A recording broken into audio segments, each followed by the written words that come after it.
Le monde regarde les informations, mais le croyant regarde les Écritures. Ce que nous voyons aujourd'hui dans le choc des puissances n'est pas une simple crise politique, c'est l'écho d'un décret céleste. Les vents de la guerre soufflent du Moyen-Orient vers l'Occident. Et le silence de Dieu n'est pas une absence, c'est un avertissement. Aujourd'hui, les écrans sont remplis d'images de conflits, de tensions, de menaces. Les analystes parlent de stratégie. Les politiciens parlent de diplomatie. Mais très peu parlent de ce qui se passe réellement dans le monde spirituel. Car derrière chaque mouvement visible, il y a une réalité invisible.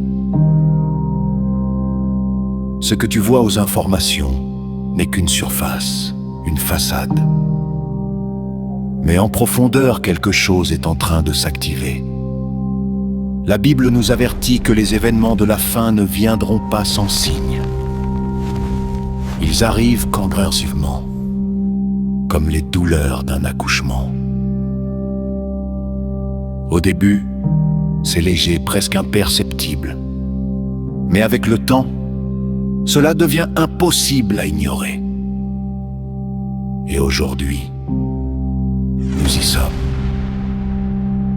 Dans le livre de Apocalypse, chapitre 16, un passage puissant attire notre attention. Il est écrit que les eaux du grand fleuve Euphrate se tariront pour préparer la voie au roi de l'Orient.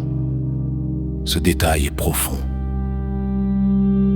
Car le fleuve Euphrate n'est pas seulement un lieu, c'est une frontière, une limite, une barrière spirituelle entre des puissances. Et regarde bien le monde aujourd'hui. Cette région est en tension constante. Les alliances changent rapidement, des nations qui ne s'entendaient pas hier se rapprochent aujourd'hui. Pendant ce temps, d'autres puissances se dressent les unes contre les autres. Ce n'est pas juste politique, c'est prophétique.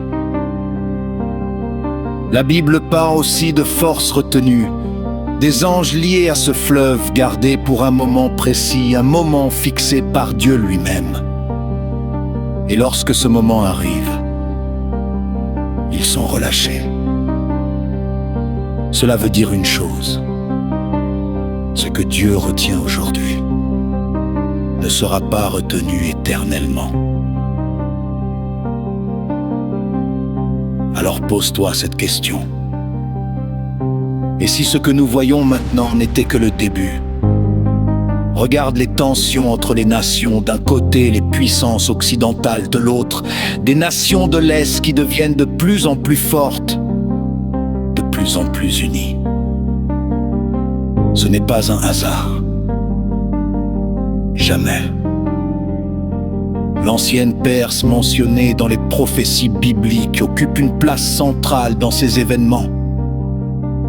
Et aujourd'hui, elle est au cœur des discussions mondiales, au cœur des tensions, au cœur des stratégies.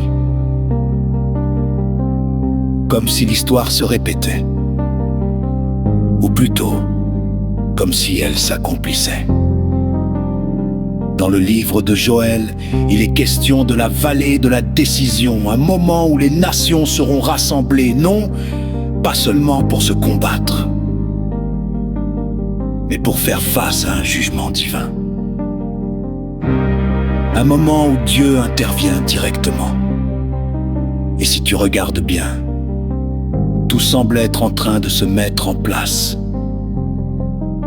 Les conflits ne sont plus isolés.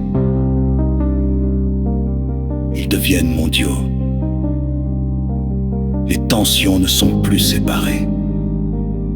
Elles sont connectées.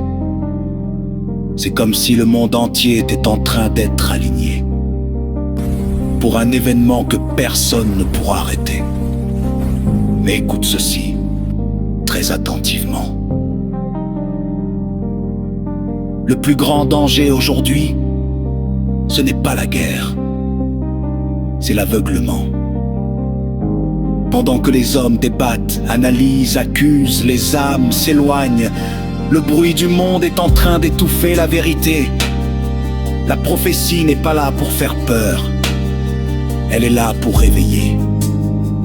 Jésus a dit que dans les derniers jours, il y aurait des guerres et des bruits de guerre, mais que ce ne serait que le commencement. Le commencement, pas la fin. Cela signifie que ce que nous voyons aujourd'hui est une alerte, un signal, un appel. Le silence de Dieu n'est pas un oubli. C'est une patience. Dieu attend encore. Il donne du temps. Du temps pour changer, du temps pour revenir à lui, du temps pour ouvrir les yeux avant qu'il ne soit trop tard. Mais ce temps a une limite. Un jour, les portes se fermeront. Un jour, ce qui est retenu sera libéré. Un jour, les prophéties ne seront plus des paroles, mais une réalité. Et ce jour-là, il sera trop tard pour se préparer. Alors oublie une seconde les débats politiques, oublie les analyses humaines, et pose-toi la seule question qui compte vraiment. Où en est ton âme?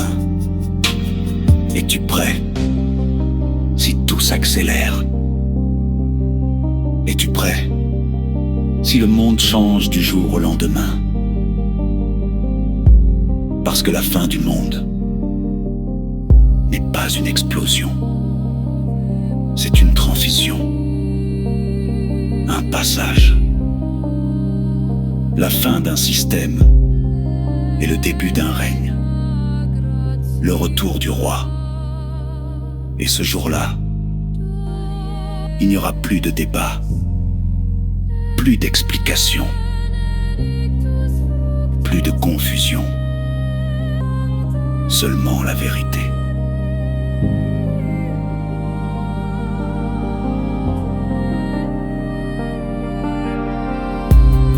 Ne vous y trompez pas, quand vous verrez ces nations se heurter.